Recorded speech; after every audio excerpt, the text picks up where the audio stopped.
चलिए आगे बढ़ेंगे। दिल्ली में प्रचंड सर्दी जारी है। राजधानी में 2 डिग्री तक तापमान पहुंच चुका है। उधर पहाड़ों में लगातार बर्फबारी हो रही है और बर्फबारी के चलते पूरे उत्तर भारत में शीतलहर चल रही है। ठिठुरन इतनी ज्यादा बढ़ चुकी है कि लोग अपने अपने घरों में कैद रहने को मजबूर हैं। एक तरफ पहाड़ी में बर्फबारी चल रही है और दूसरी तरफ उसके चलते पूरा उत्तर भारत शीतलहर की चपेट में है। हर कोई ठंड के चलते परेशान है। तो देखिए तमाम तस्वीरें भी लगातार हम आपको दिखा रहे हैं।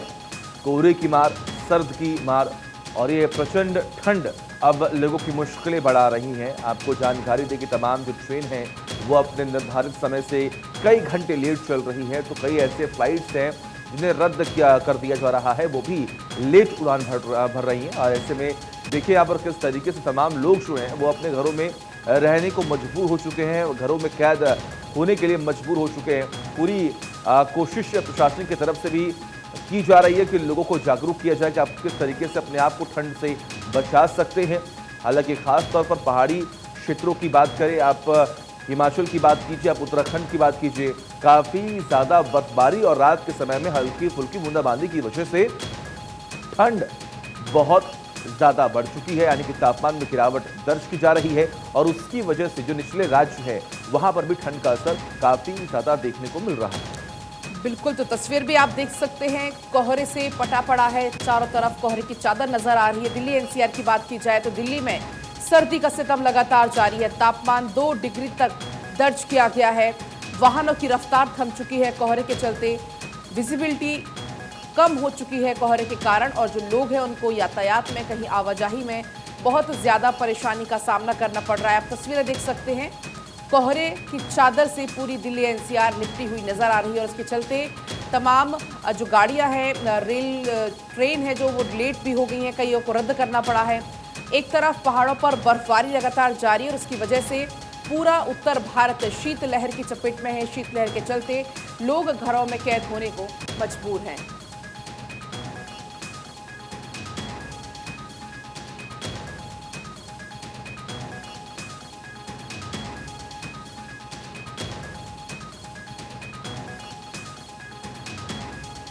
और चलिए आपको तमाम तस्वीरें भी दिखाएंगे। अलग अलग सहयोगी हमारे जुड़े हुए हैं हमारे साथ। कमलेश जुड़े हुए हैं माउंट आबू से, थानेश्वर जुड़े हैं चंडीगढ़ से, केशव जुड़े हैं दिल्ली से, प्रशांत बक्सर से, इसके अलावा राहुल पांडे हमारे साथ वाराणसी से जुड़ गए हैं। सबसे पहले केशव मैं आपके पास आऊंगी क्योंकि देखिए तस्वीर हम लगातार दिल्ली से दिखा रहे थे दर्शकों को कि किस तरीके से कोहरा ही कोहरा नजर आ रहा है। दिल्ली का तापमान 2 डिग्री सेल्सियस तक दर्ज किया गया है।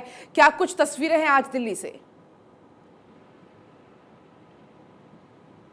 जी देखिए, साफ तौर से राजधानी दिल्ली में सर्दी का सितम जारी है। कई दिनों से जिस तरह से पहाड़ों में शीतलहर चल रही है, बर्फबारी हो रही है, इसके कारण राजधानी दिल्ली में जो पारा है वो लगातार लुढ़कता जा रहा है। और आज अगर बात करें राजधानी दिल्ली में न्यूनतम तापमान की, तो दिल्ली के कई इलाकों में 2 डिग्री सेल्सियस न्यूनतम तापमान दर्ज किया गया है। तो वहीं अधिकतम तापमान आज 16 डिग्री रहने की अनुमान की जा रही है। हालांकि कंपेयर टू बैक डे की बात करें तो आज थोड़ा दिल्ली में राहत जरूर मिला है, क्योंकि कई दिनों से जिस तरह से शीतलहर का प्रकोप राजधानी दिल्ली में 10 डिग्री से ज़्यादा अधिकतम तापमान नहीं रहती थी, लेकिन आज उससे थोड़ी राहत जरूर मिली है। लेकिन अगर विजिबिलिटी की बात करें तो इस वक्त मैं इंडिया गेट पे मौजूद हूं। आप साफ तौर से देख सकते हैं इंडिया गेट साफ साफ अभी भी नहीं दिखाई दे रही है। तो आप कह सकते हैं कि आज राजधानी दिल्ली में जो फॉग के कारण, जो फॉग के चादर है, उसमें थोड़ी कमी जरूर दर्ज की गई है। लेकिन 500 मीटर विजिबिलिटी आज भी राजधानी दिल्ली की दर्ज की गई है, जिसके कारण रेल मार्ग पर, हवाई अड्डों पर इसका फर्क भी पड़ा है। कई ट्रेनें लेट चल रही है, तकरीबन 100 से ज़्यादा ट्रेनें अपनी समय से, निर्धारित समय से देरी से चल रही है। तो वहीं कई फ्लाइट के भी इसका असर पड़ा है, जिसके कारण कई फ्लाइट को रद्द कर दिया गया, डाइवर्ट कर दिया गया। तो वहीं राजधानी दिल्ली वासी को अभी दिल्ली के सर्दी से राहत मिलने वाली नहीं है, क्योंकि मौसम विभाग ने अनुमान किया है कि आज से 4 दिनों तक राजधानी दिल्ली के कुछ इलाकों में बारिश होने की संभावना है। रात में कई इलाकों में बारिश भी हुई है। तो इससे और जो ठंड का जो ठिठुरन है वो बढ़ गई है राजधानी में दिल्ली में, जिसका एहसास लोगों को सुबह सुबह हो रहा है। और वो सर्दी का एहसास सुबह सुबह उनको कई इलाकों में बहुत ज़्यादा ही हो रहा है, क्योंकि जो हवा चल रही है जिसके कारण ठिठुरन पैदा हो रहा है। और न्यूनतम तापमान राजधानी दिल्ली में आज कई इलाकों में 2 डिग्री सेल्सियस दर्ज की गई है।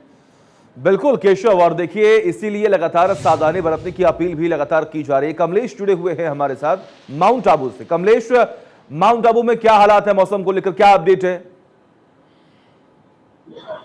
देखिए सचिन, माउंट आबू के मौसम का मिजाज आज बदलता हुआ नजर आ रहा है, जहां तापमापी का जो न्यूनतम पारा है वो 10 डिग्री पर है। कल शाम से ही माउंट आबू के आसमान में बादलों की आवाजाही थी, जिसकी वजह से कहीं न कहीं तापमान में उछाल देखा जा रहा है। वहीं मौसम की बात करें तो जहां कल माउंट आबू के आसमान में बादलों की आवाजाही थी, जिसकी वजह से तापमान में परिवर्तन हुआ है और जो रात का नजारा था वो बिल्कुल अलग नजर आ रहा था। रात के समय जो यहाँ पर बादलों की आवाजाही थी तो बादल आपको छू कर निकलने को मजबूर हो रहे थे, और बादलों की आवाजाही की वजह से जो टेम्परेचर में बदलाव हुआ है तो कहीं ना कहीं राहगीरों को भी यहाँ पर परेशानी हुई है। और इस सर्दी के बीच जो कड़ाके की सर्दी है उसका भी असर देख रहा है। मेरे साथ कुछ लोग भी हैं, इनसे बात करने की कोशिश करेंगे। सर, कैसे देखते हैं माउंट आबू की सर्दी को? माउंट आबू में बहुत ज़्यादा वेरिएशन आ रहा है। जहाँ अभी पिछले इसी हफ्ता में -6 टेम्परेचर था, आज +10 हो गया है। तो इससे एक तो ये हो गया कि आदमी को समझ में नहीं आ रहा है कि उसको करना क्या है। दूसरा ये कि इससे बीमारियाँ बढ़ेगी, हॉस्पिटल की जो कतारें हैं वो बढ़ जाएंगी, कि लोगों को सर्दी खांसी जुकाम, कभी अचानक सर्दी हो जा रही है, कभी अचानक गर्मी हो जा रही है। अब आप देखें कि -6 और +10 में लगभग 16 डिग्री का फर्क हो गया, तो थोड़ा सा एडजस्ट करना मुश्किल होता है। रात का नजारा क्या था? बादल छू कर निकल रहे थे, रात में काफ़ी ओस और बादल का जैसा माहौल लग रहा था, और ऐसा लग रहा था मतलब माहौल बादल वाला है, और अभी भी ऐसा काफ़ी ओस गिरी है।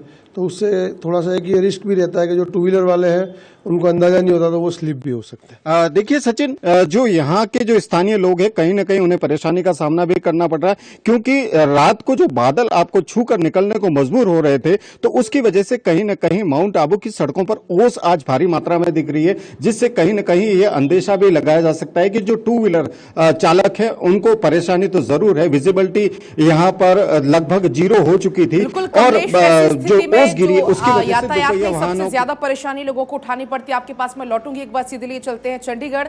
थानेश्वर जुड़े हुए हैं। थानेश्वर, क्या कुछ तस्वीरें हैं चंडीगढ़ से फिलहाल तापमान को लेकर और पोल्यूशन को लेकर? देखिए, चंडीगढ़ के अंदर ट्रिपल सर्दी का आतंक जारी है, क्योंकि यहाँ पर कल शाम से जो बारिश हुई है उसके बाद ठिठुरन और बढ़ गई है, जिससे लोगों को आज सुबह से अत्यधिक परेशानियों का सामना करना पड़ रहा है। मैं मेरे कैमरामैन से कहूंगा कि दिखाएंगे चंडीगढ़ का सबसे व्यस्ततम 28C की मार्केट चौराहा है, सामने ही गुरुद्वारा है। सुबह से ही यहाँ भीड़ लगनी शुरू हो जाती है, लेकिन आज इक्का दुक्का बंदा भी नजर नहीं आ रहा है। इसका मेन कारण क्या है कि आज सर्दी बहुत ज्यादा है, ठिठुरन है। कल शाम से ही धुंध पड़नी शुरू हो गई थी और पाला पड़ रहा है। पाला पड़ने की वजह से सड़कें स्लिपरी हो गई हैं, जिससे गाड़ियों में फिसलन हो गई और कई जगह एक्सीडेंट की भी संभावना बनी हुई है। ऐसे में प्रशासनिक अधिकारियों ने सभी बुजुर्गों और बच्चों से को हिदायत दी है कि जब तक जरूरत ना हो घर से बाहर मत निकलें, मॉर्निंग वॉक के लिए मत निकलें। खासतौर पे अगर आपको पूजा पाठ करनी है तो घर में ही बैठकर करें, मंदिर गुरुद्वारे में मत जाएं, क्योंकि बाहर सर्दी बहुत ज्यादा है। जी बिल्कुल सही कहा आपने। और देखिए, आप लगातार ग्राउंड जीरो पर है, रिपोर्ट कर रहे हैं, आप ये बताने का प्रयास कर रहे हैं कि आखिर हालात क्या है। एक बार प्रशांत झा का रुख करते हैं, जो कि हमारे सहयोगी हैं, बिहार के बक्सर से जुड़े हुए हैं। प्रशांत जी, आपको देख के हमें भी यहां पर महसूस हो रहा है कि वहां पर कितनी ज्यादा ठंड है, हालात क्या हैं, मौसम को लेकर अपडेट। देखिए सचिन, जो कोहरे की चादर में पूरा बिहार लगभग लिपटा हुआ है, और हम आपको दिखा रहे हैं कि हमारे पीछे जो स्थिति है उसको आप देखेंगे तो आप समझ जाएंगे कि बिहार में कोहरे की स्थिति क्या है। ठंड ने जिस तरह से पूरे बिहार को अपने चपेट में ले रखा है, उससे साफ तौर पर जाहिर है कि पूरे बिहार के लोगों को अभी मौसम से कभी भी राहत मिलने का कोई भी अंदेशा नहीं है। यहाँ जो पटना एयरपोर्ट है उसकी विजिबिलिटी अभी 150 मीटर है, यानी कि यहाँ कोई फ्लाइट भी नहीं उतर सकती है। जो भी ट्रेनें दिल्ली से आती हैं या कलकत्ता से, हावड़ा से आती हैं, वो सारी ट्रेनें लगभग 10 से 12 घंटे लेट चल रही हैं। और मौसम विभाग का ये कहना है कि अभी भी बिहार के लोगों को कोई राहत नहीं मिलेगी, और लगातार इसी तरह कोहरे के घने चादर में पूरा बिहार लिपटा रहेगा। खास करके बक्सर की बात करूं, बक्सर जो है पूरी तरह से घने कोहरे के चादर में लिपटा हुआ है। चारों तरफ आप थोड़ा देर पहले की बात करें तो यहाँ पर सड़कों पर चलना बिल्कुल मुश्किल था, क्योंकि 1 फीट से 1.5 फीट तक दूरी तक दिखाई नहीं पड़ रही थी। और पूरा ये NH है जो कि पटना और सीधे ये लखनऊ की तरफ जाती है ये सड़क। उस सड़क की हालत ये थी कि यहाँ पर चलना काफ़ी मुश्किल था। और स्थिति हालात यहाँ के लोगों के ये हैं कि अभी भी सड़कों पर इक्का दुक्का वाहन चल रहे हैं, जबकि ये NH है। इसके अलावा जो लोग हैं वो घर से निकलने के लिए उनको मनाही है। राज्य सरकार ने भी जो गाइडलाइन जारी किया है उसमें साफ तौर पर कहा है कि सुबह जो लोग मॉर्निंग वॉक पर भी निकलते हैं उनको भी एहतियात बरतनी है। साथ में जो छोटे बच्चे हैं उनके स्कूल को 15 तारीख तक यहाँ बंद कर दिया गया है। वाकई जब प्रशांत, हालात तो थोड़े तस्वीरों से ठीक भी होंगे साफ तो तौर पर स्कूल समझ खोले पा रहे हैं कि जाएंगे। कोहरा कितना और ज्यादा है। अभी आप भी पीछे हम देख भी पा रहे हैं तस्वीरों के जरिए। इसी बीच हमारे साथ मथुरा से पवन भी जुड़ चुके, आपके पास में आऊंगी, लेकिन पहले रुक करूंगी मैं राहुल का, वाराणसी से जुड़े हुए हैं। राहुल, वाराणसी में क्या कुछ तस्वीरें हैं आज ठंड को लेकर? कितना वहां पर प्रचंड ठंड पड़ रही है? बिल्कुल, मैं आपको बता दूं कि महादेव की नगरी वाराणसी में ठंड का सिस्टम जारी है। इस वक्त मैं वाराणसी के रेलवे स्टेशन पर हुआ, आप देख सकते हैं किस तरह की विजिबिलिटी है। यहाँ लगातार जो ट्रेनें हैं वो लेट हो रही है। 10 ट्रेनों को निरस्त क्योंकि जो स्थिति थी फॉग की उससे लगातार ट्रेनें लेट हो रही थी। और सबसे बड़ी बात यहाँ ये है, वंदे भारत एक्सप्रेस ट्रेन है जिसको अपने टाइम की पंक्चुअलिटी जाना जाता था, पाबंदियों के लिए जाना जाता था, वो भी घंटों लेट हो रही है। तो ऐसे में लोगों को तमाम तरह की परेशानियों का सामना करना पड़ रहा है। और जो यहाँ की तापमान है वो इस समय 8 डिग्री सेल्सियस है और न्यूनतम तापमान जो है वो 4 डिग्री तक जा रहा है। तो ऐसे में लोग घरों में ठिठुरे रह रहे हैं, जबकि बनारस के लोग अल्हड़ होते हैं और सुबह उनका ये नित्य क्रिया रहता है कि सुबह गंगा घाटों पर जाना है, स्नान करना है और बाबा विश्वनाथ का दर्शन करना है। लेकिन अब इस चीजों में भी कमी देखी जा रही है। हालांकि यहाँ का जिला प्रशासन लगातार ठंड को देखते हुए जो स्कूल की छुट्टियां हैं उसको लगातार बढ़ा रहा है। रन बसेरों की बात करें तो यहाँ के रन बसरों की बिल्कुल तस्वीरें हम देख पा रहे हैं राहुल, किस तरीके से वहां पर भी कोहरे की मार जो है वो लोगों को झेलनी पड़ रही होगी। वहां पर मुश्किलें लगातार बढ़ रही है। हमारे साथ पवन जुड़े हुए हैं मथुरा से। श्री कृष्ण, अगर हम बात करें पवन, तो श्री कृष्ण नगरी में इस वक्त हालात क्या है? क्योंकि वहां पर भी हम देख पा रहे हैं किस तरीके से मौसम की मार लोगों को झेलनी पड़ रही है। जी बिल्कुल, अगर बात करें भगवान श्री कृष्ण की नगरी की तो मथुरा में भी जो ठंड का प्रकोप है वो पूरी तरीके से देखने को मिल रहा है। हम इस वक्त हाईवे NH 19 पर मौजूद हैं और आप देख सकते हैं कि यहाँ पर हाईवे 19 पर जो वाहन है वो पूरी जो वाहनों की जो ब्रेक है वो उस पर जो ब्रेक लग चुकी है, लेकिन सर्द हवा के चलते यहाँ पर जो आज फॉग है वो बिल्कुल देखने को नहीं मिल रहा है। जो वाहन है वो अपनी पूरी गति के साथ यहाँ पर चलते हुए आपको नजर आ रहे होंगे, लेकिन अलाव के सहारे लोग यहाँ पर अपना पूरा दिन काटते हुए नजर आ रहे हैं। इसके चलते जो जिला प्रशासन है उनके द्वारा जगह जगह पर रैन बसेरे बनाए गए हैं, लेकिन उसके बावजूद भी कुछ लोग फुटपाथ पर ही सोते हुए नजर आते हैं। इसके लिए ठीक है पवन, माफ कीजिएगा आपको रोक रहे हैं। आप सभी का बहुत बहुत शुक्रिया। ठंड को लेकर आप लोगों ने तमाम अपडेट दी और अपना भी बहुत ख्याल रखिए। बहुत बहुत शुक्रिया आप